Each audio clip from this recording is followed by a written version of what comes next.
Welcome back to the deep dive.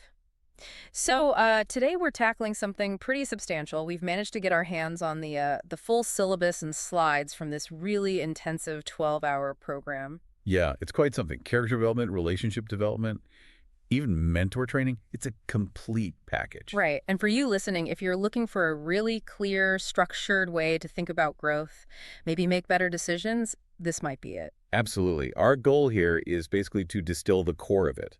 We want to pull out the foundational mindset they push for this growth mindset and critically, this very specific six-step process they teach for making decisions, especially the big ones. And they really don't pull any punches getting started. Session one hits you with something that, well, it kind of flies in the face of a lot of modern thinking. Uh-huh. The lesson is, quote, "You are not special." Yeah.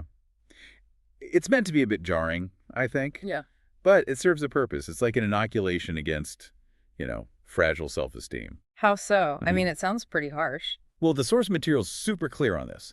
It argues that if you constantly measure yourself against everyone else, you'll always lose. There's always going to be someone faster, smarter, wittier. Right. Always. So the advice is basically, get over it. Okay, but get over it sounds a bit dismissive. Doesn't that risk just making you feel bad about yourself? Like, where's the empowerment? But that's the immediate pivot they make. See, the point isn't that you're worthless. It's that your value isn't inherent just because you exist or because you're unique in some cosmic way. It actually takes the pressure off. Okay. How? The slides literally say, just because you're not special doesn't mean you can't like yourself. The real power move is the shift in focus. Be the best version of yourself. So it's about personal best, not comparison. Exactly. It redefines success. Yeah. Suddenly, the focus is entirely on your effort, your actions, what you do. Effort becomes the metric. Okay. That makes sense. And that's the bedrock for the growth mindset they lay out, which they break down into these 5 core principles. Precisely. These principles are framed as what separates a deciding person from a reacting person. It's all about action. So what are they? Okay, so the first is embrace challenges. They actually call it live in the moment. The idea is the challenge itself isn't the enemy. It's just the arena where you get to, engage and show up. Right. And the second one feels really key, especially after the not special bit. It's persist after setbacks. They call it fail well. Yes. And that ties into the others. Think for yourself. That means seeing effort as the road to getting better, to mastery. Earn everything. It's about actually learning from criticism instead of getting defensive. Uh-huh. And the last one, fighting for others, which is about finding inspiration, finding lessons in other people's success rather than just feeling jealous. It all flows from accepting you have to work for things. Setbacks become manageable then. Let's stick with that failing well idea for a second. The syllabus calls it an opportunity for decision-making, which, again, sounds great, but when you're in the middle of a failure, it just feels bad. Oh, absolutely. It feels like chaos. And that's exactly how they frame it. They talk about life in transition. Transition between what? Between comfort, the easy, familiar stuff, and chaos, which is the unknown, the stressful situation like a failure. Failure boots you straight into chaos. Okay. Failing well Yeah. is the skill, the mechanism that lets you consciously navigate out of that chaos and find your way back to what they call the sweet spot. That's where you're challenged, but productive. Not comfort, not chaos, but effective effort. That makes conceptual sense. But let's get practical. You failed a big test, you bombed a job interview, your gut reaction is probably shame, wanting to hide. How do you actually use that failure as an opportunity? How do they make that actionable? They break it down. Failing well means you actively use the failure experience as the input for step 1 of their decision-making model. Okay, so it triggers the process. Exactly. Take their sports example. An athlete blows a crucial penalty kick. The reacting person might quit or blame the coach or just sulk. Right? Yeah, sounds familiar. But the person failing well, they immediately go to the coach. They seek out that objective feedback. What did I do wrong? Let's look at the tape. They're showing they care more about improving the long-term goal than protecting their ego in that moment. So the failure becomes data. High quality, maybe painful, but useful data. Precisely. Or think about education. Student fails an important exam. Feeling well isn't just feeling bad. It's going to the teacher, asking why. Where did I go wrong? What concepts am I missing? That's step 1 again, defining the situation. Exactly. Identifying the weak areas is defining the situation. And then using that information to create a specific study plan that's step 2, setting the goal.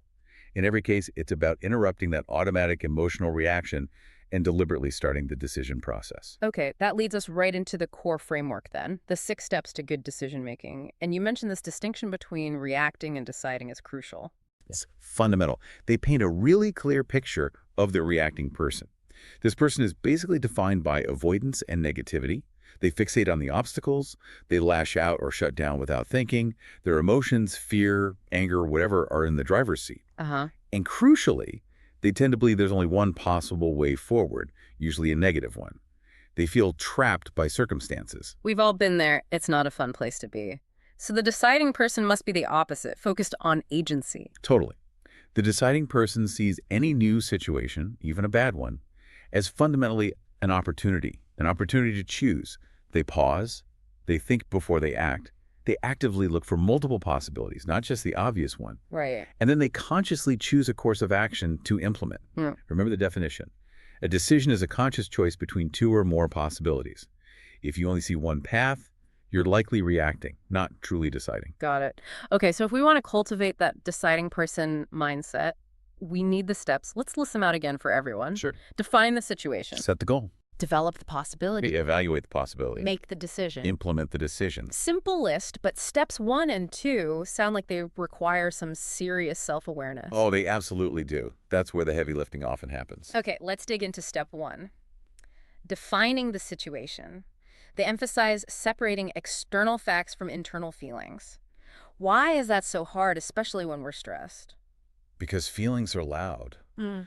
When something goes wrong, the internal stuff, the anger, the fear, the frustration, it just floods your system. It's immediate and overwhelming. Yeah.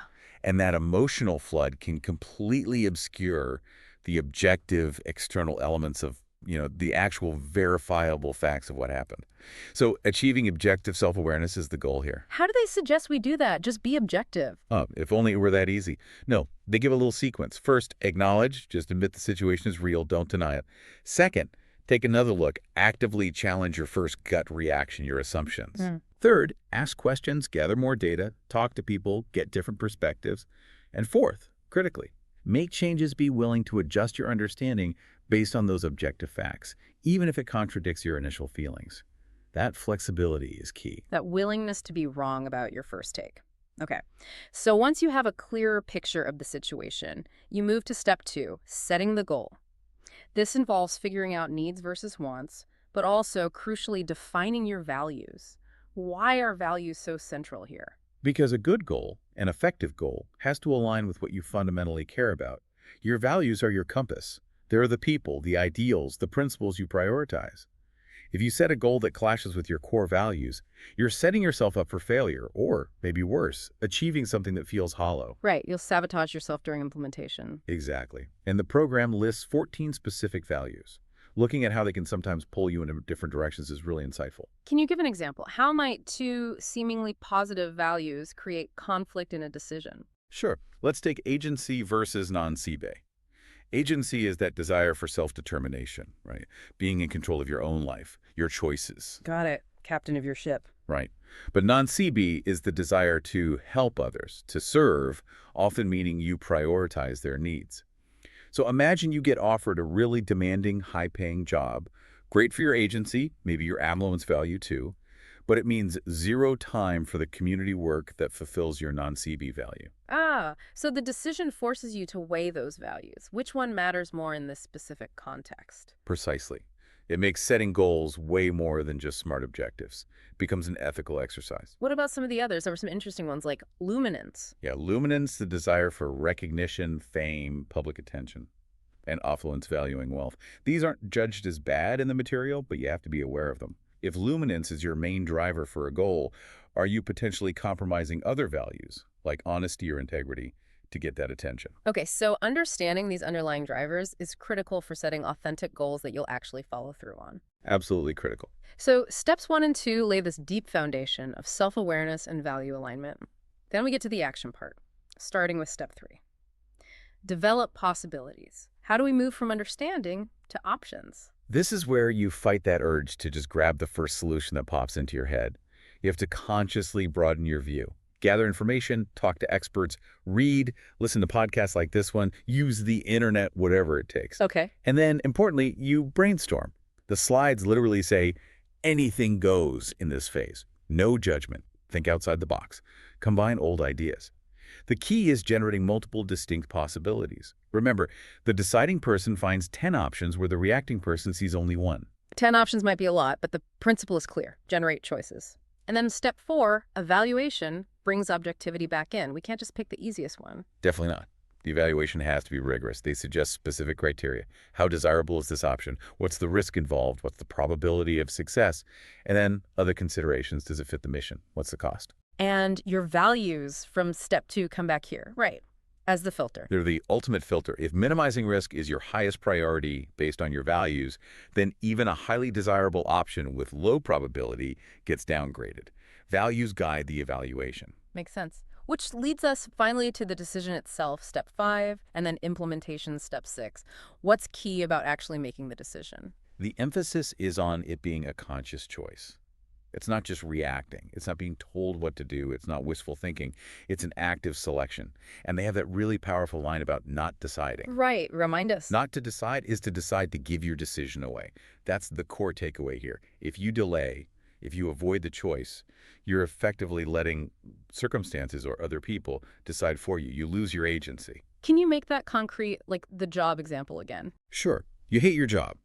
You've identified 2 potential new paths. Step 3. Evaluate them. Step 4. But you hesitate. You don't make the choice. Step 5. By not choosing, you decided to stay put. You've given the decision to inertia, or maybe your boss who might change your role anyway, or just time passing, making it harder later. Making the conscious choice is how you stay in control. Wow. Okay, so you make the conscious choice. Then step 6, implementation. It's not just do it, is it? No, it requires a plan. They talk about strategy, the overall approach, and tactics, the specific actions you'll take. And crucially, your plan needs an assessment component. How will you know if it's working? This assessment needs to be objective, realistic, And flexible. absolutely. Yeah. You need to be ready to pivot. Things change. External factors shift. The map isn't the territory. Being able to adjust your tactics, maybe even your strategy, based on real-world feedback, isn't failure. It's smart implementation. You learn by doing. And then, assuming things go well, there's one final piece. Succeeding well. Success isn't the end point. Not at all. It's framed as the beginning of the next phase. Succeeding well involves a couple of things. First, being gracious, acknowledging those who helped you. Being nice matters for long-term success. Second, self-reflection. Why did this work? What did I learn? How can I apply this success moving forward? It feeds back into your understanding for future decisions. Okay, so we've really traced a path here. From a potentially jarring starting point, you're not special, so focus on effort, through this incredibly detailed, self-aware, 6-step process for making conscious choices. Yeah, the transformation is profound, really. It's designed to move you from feeling overwhelmed and reactive to being structured, aware, and ultimately in charge of your own direction. A true deciding person. And it seems like this structure could apply to almost anything. The syllabus mentions sessions on very practical things like marketing yourself, financial literacy. Oh yeah, it covers a lot of ground. Very comprehensive. But thinking about how rigorous those steps are, especially step 4, evaluating possibilities, desirability, risk, probability, values. I keep coming back to one of the session titles. Which one? Session 5, it covers conversational skills and sex, drugs, and rock and roll. Ah, yes, quite the combination. Right. So my final thought is this.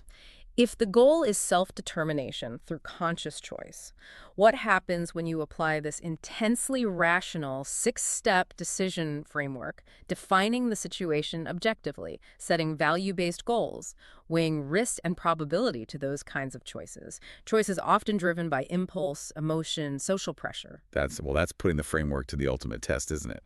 Applying that cool, objective logic to areas of life that are often anything but cool and logical. A really provocative question, I think, for you, the listener, to consider as you think about applying this. Thank you for walking us through this incredibly rich material. My pleasure. Lots to think about there.